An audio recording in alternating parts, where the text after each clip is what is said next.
सांख्य दर्शन में प्रश्न, क्या प्राण भी भौतिक है? इसका उत्तर देते हैं। जिन पृथ्वी आदि भूतों से शरीरों की रचना होती है, उससे पंच तन्मात्राओं की उत्पत्ति नहीं होती, क्योंकि जिस अहंकार से इंद्रियों की उत्पत्ति होती है, उसी से प्राणों की होती है, ऐसा शास्त्र का कथन है। इसलिए प्राण भौतिक नहीं हो सकते। प्रश्न, शरीर के साथ जीवात्मा का संबंध गर्भाधान के समय ही हो जाता है अथवा कुछ काल पश्चात? इसका उत्तर देते हैं। भोक्ता जो जीव है, उसके आश्रय से ही जो भोग करने का साधन है, उस शरीर का निर्माण होता है। बिना जीव के तो क्षीर, शुक्र आदि गल सड़ जाएं। इसलिए गर्भाधान के समय ही चेतन जीव का संबंध प्रवेश हो जाता है, कालांतर में नहीं। प्रश्न, जीव को भोक्ता और अधिष्ठाता मानने में क्या प्रमाण है? इसका उत्तर देते हैं। जिस प्रकार सेवक अपने स्वामी के लिए सब कुछ करता है, इसी प्रकार जड़ शरीर का अधिष्ठाता और भोक्ता जीव है, क्योंकि बिना जीव के जड़ शरीर का अधिष्ठातृत्व और भोक्तृत्व सिद्ध नहीं हो सकता। इसलिए चेतन जीवात्मा ही इस शरीर का भोक्ता और अधिष्ठाता है। प्रश्न, आप जीव को किन किन अवस्थाओं में और कितने समय तक ब्रह्म रूपता अर्थात ब्रह्म के आनंद के समान अनुभूति होती है, इसका वर्णन करते हैं। समाधि, सुषुप्ति और मुक्ति की अवस्था में जीव ब्रह्म के आनंद स्वरूप को भोगता है, अर्थात गाढ़ निद्रा की अवस्था में जीव का बाह्य विषयों से संबंध हट जाने के कारण आनंद की अनुभूति करता है। तभी जगने के पश्चात कहता है कि आज मैं अति आनंद से सोया। सोने के समय बहुत आनंद आया, परंतु ये अनुभूति 5-6 घंटे सोने के पश्चात जगने पर समाप्त हो जाती है, पुनः सांसारिक वृत्तियों वाला बन जाता है। समाधि अवस्था सुषुप्ति की अपेक्षा और अधिक उत्कृष्ट रहती है। इसके अभ्यासी को जहाँ समाधि के समय आनंद अनुभूति प्राप्त होती है, वहाँ अन्य समाधि के समय में भी उस आनंद की अनुभूति होती रहती है। चाहे उतनी नहीं, कुछ न्यून, पर हर समय आनंद मग्न प्रसन्न चित्त रहता है। संसारिक वृत्तियां ना के बराबर रहती और मोक्ष अवस्था सबसे उत्कृष्ट है। इसमें न्यून अधिक का प्रश्न नहीं रहता और 36 सहस्त्र बार सृष्टि की उत्पत्ति प्रलय होने तक एक रस बना रहता है। इसलिए तीनों अवस्थाओं में कितना कितना ब्रह्म रूपता का संबंध रहता है, यह प्रतिपादित किया। जो लोग तीनों को एक समान ही मानते हैं, वे सिद्धांत युक्ति युक्त नहीं। प्रश्न, पुनः मोक्ष अवस्था की उत्कृष्टता में हेतु देते हैं। समाधि और सुषुप्ति में बंधन के जो कारण क्लेश, कर्म, वासना आदि हैं, वे बने रहते हैं और अन्यत्र मोक्ष अवस्था में उन सब का नाश हो जाता है, जैसा कि कठोपनिषद 6:10 में कहा भी है। जब मानव का इंद्रियों की वृत्तियां मन आत्मा के साथ जुड़ जाती हैं और सभी क्रियाकलाप समाप्त हो जाते हैं, तब परम गति प्राप्त होती है। इस प्रकार मोक्ष की उत्कृष्टता कही गई। समाधि और सुषुप्ति में उनका प्रादुर्भाव होता रहता है, जिस कारण स्थायी आनंद और उतने दीर्घ काल तक नहीं रहता। प्रश्न, मोक्ष का आनंद स्थायी है, इसमें क्या प्रमाण है, जबकि हम समाधि और सुषुप्ति के आनंद को प्रत्यक्ष देखते हैं? इसका उत्तर देते हैं। समाधि सुषुप्ति के समान तीसरी मोक्ष अवस्था का भी शास्त्रों में प्रतिपादन किया है। इसलिए केवल 2 ही अवस्था नहीं है, अपितु 3 है। यजुर्वेद में इसकी पुष्टि मिलती है। उस ब्रह्म के आनंद को प्राप्त करके दीर्घ काल तक जन्म मरण के दुख में आवागमन से छूट जाता है। उर्वारुकमिव बंधनात्, जैसे पकने के पश्चात डंठल से खरबूजा स्वयं छूट जाता है, तृतीय मोक्ष स्थान को प्राप्त होकर के पुरुष अमृत रूप आनंद का सदैव उपभोग करता है, आनंद में रहता है। प्रश्न, सुषुप्ति अवस्था में तो वृत्तियां पर वैराग्य से क्षीण नहीं होती, पुनः ब्रह्म रूपता की प्राप्ति कैसे कही गई है? इसका उत्तर देते हैं। मुख्य रूप से निद्रा दोष बाधक न होने से सुषुप्ति अवस्था के प्रति निमित्त निद्रा रूपी दोष के होने पर भी कर्मों की वासनाएं आत्मा के विपरीत वृत्ति वाली नहीं होती। इसलिए सुषुप्ति अवस्था में भी जीवात्मा को उतनी देर तक वृत्ति निरोध के कारण ब्रह्म आनंद प्राप्त हो जाता है, चाहे इस अवस्था में पर वैराग्य से वृत्ति भले ही क्षीणता को प्राप्त ना हुई हो, फिर भी आनंद की अनुभूति जीव को होती है। प्रश्न, आप जीवन मुक्त के विषय को पुनः स्पष्ट करने के लिए पूर्व पक्ष पूर्वक समाधान देते हैं। अंतिम एक ही संस्कार जीवन मुक्त की जीवन यात्रा का साधक हो सकता है। जैसे कुलाल का चक्र वेग रूप संस्कार से चलता रहता है, इसलिए प्रत्येक क्रिया के लिए संस्कारों के बहुत भेदों को स्वीकार करना उचित नहीं, क्योंकि इस प्रकार मानने पर नानाविध अनिष्ट कल्पनाएं करनी होगी जो शास्त्र विरुद्ध होगा। इस कारण अंतिम कर्म ही जीवन मुक्त के शीर की यात्रा को चलाता रहता है। कर्म से अन्य कर्म की उत्पत्ति मानना उचित नहीं। प्रश्न, जब वृक्षों में भी जीव है, पुनः उनको स्थावर योनि क्यों कहते हैं?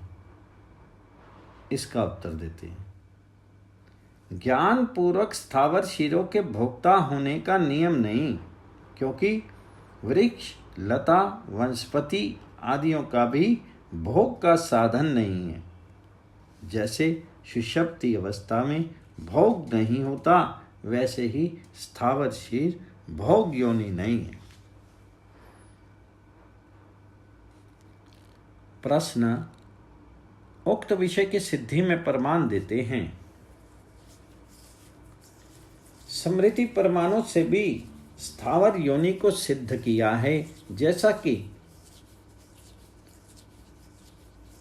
शारीरिक कर्मों के पाप रूप फल से जीव वृक्ष आदि स्थावर योनियों में जाता है। प्रश्न, स्थावर योनियों में जीव कर्म करने का अधिकारी क्यों नहीं? इसका उत्तर देते हैं। कर्म करने और भोगने का अधिकार किन्हीं योनि विशिष्ट जीव को ही है, ऐसा शास्त्रों ने प्रतिपादन किया है। इसलिए केवल शरीर मात्र प्राप्त होने से ही कर्म करने का अधिकारी नहीं हो जाता। यजुर्वेद 40:2 में आया है, हे मनुष्य, तू वेदोक्त यज्ञ याग आदि शुभ कर्म करता हुआ 100 वर्ष जीने की इच्छा कर। इत्यादि श्रुति प्रमाणों से सिद्ध है कि केवल मनुष्य शीरधारी ही जीवों को कर्म करने का अधिकार है, अन्य पशु पक्षी वृक्ष आदि शीरधारी जीवों को नहीं। प्रश्न, कर्मों के फलस्वरूप देह समान होते हुए भी ऐसी भिन्नता क्यों है? इसका उत्तर देते हैं, कर्म दे, उपभोग दे और उभय दे, इस प्रकार त्रयानाम तीनों प्रकार के जीवधारियों को उत्तम, मध्य और मंद त्रिधा व्यवस्था योनियों की व्यवस्था 3 प्रकार से है। इनमें उत्तम देहधारी, जिन्हें केवल कर्म दे वाले कहते हैं, वे निष्काम योगी, त्यागी, तपस्वी, ब्रह्मचारी जन कहलाते हैं। मध्य देहधारी, जिन्हें उभय योनि कहते हैं, वे साधारण मनुष्य शीरधारी कहे जाते हैं। और मंद देहधारी को उपभोग दे वाला कहते हैं, वे पशु पक्षी आदि स्थावर शीरधारी जीव कहलाते हैं, क्योंकि वे केवल भोग योनि ही होती है। इस प्रकार देह मात्र ही कर्मों के करने का अधिकारी नहीं होता, अन्य विकार होते हैं, तब ही कर्म करने का भी अधिकारी बन जाता है। कई एक आचार्यों ने कर्म दे वाले मुक्त आत्माओं को माना है। उनका कहना है कि मुक्त जीवों में देह शब्द अवस्था के अभिप्राय से जानना चाहिए। पशु पक्षी देहधारियों में खान पान, वजन ले जाना और कर्म देखे जाते हैं। ये सब कर्म और भोग केवल भोग योनि में ही अंतर्निहित किए हैं, क्योंकि ये स्वभाव के अंतर्गत आते हैं। जो विचार पूर्वक होता है वही कर्म कहलाता है, वह मनुष्य शीर से ही संबंधित है। प्रश्न, यदि वृक्ष वनस्पतियों में जीव माना जाएगा तो जीव हिंसा का पाप लगेगा। इसका उत्तर देते हैं, वृक्ष वनस्पतियों में जो जीव है वह सुषुप्ति अवस्था के समान है। जैसे सुषुप्ति व क्लोरोफार्म औषधि के सूंघा देने पर जीव को कोई पीड़ा अनुभव नहीं होती, वैसे ही स्थावर योनियों में जीव को सुख दुख अनुभव नहीं होता। इसलिए कुछ भी, किसी प्रकार का भी हिंसा रूप पाप सुख दुख अनुभव ना होने के कारण नहीं होता। प्रश्न, स्थावर योनियों में सुख दुख आदि ज्ञान की अनुभूति क्यों नहीं होती? इसका उत्तर देते हैं, जिस प्रकार लकड़ियों में अग्नि छिपी रहती है, इसी प्रकार स्थावर योनियों में जीव व ज्ञान तमोगुण के आश्रय से अधिकता के कारण ऐसी मूढ़ अवस्था को प्राप्त हो जाते हैं जिससे उनका बुद्धि आदि ज्ञान अनुभव नहीं होता, नित्य नहीं है। प्रश्न, पुनः उक्त विषय में और युक्ति देते हैं, और स्थावर योनियों में भोग करने के जो साधन इंद्रियां हैं, जिनसे सभी प्रकार के सुख दुखों को आत्मा अनुभव करता है, वे इंद्रिय आदि उन योनियों में प्राप्त नहीं है। इसलिए भी उनको सुख दुख की अनुभूति नहीं होती। योग सिद्धियों की महत्ता विशेष पुष्टि हेतु पुनः वर्णन करते हैं। समाधि द्वारा प्राप्त सिद्धियां भी जिस प्रकार औषधि आदि के सेवन से रोग नष्ट हो जाते हैं, इसी प्रकार उन सिद्धियों से योगी जन आत्मा के साक्षात्कार का अनुभव करते हैं और जीवन में कई प्रकार की विशेषता प्राप्त हो जाती है। इसलिए उनका खंडन करना उचित नहीं अथवा हे नहीं है।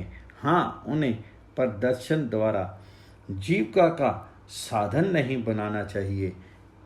इनका विस्तार से वर्णन योग दर्शन में किया गया है, जो अवश्य द्रष्टव्य है। प्रश्न: आप अध्याय के अंतिम सूत्र में पुनः पुष्ट्यार्थ चेतन स्वरूप आत्मा की सिद्धि करते हैं।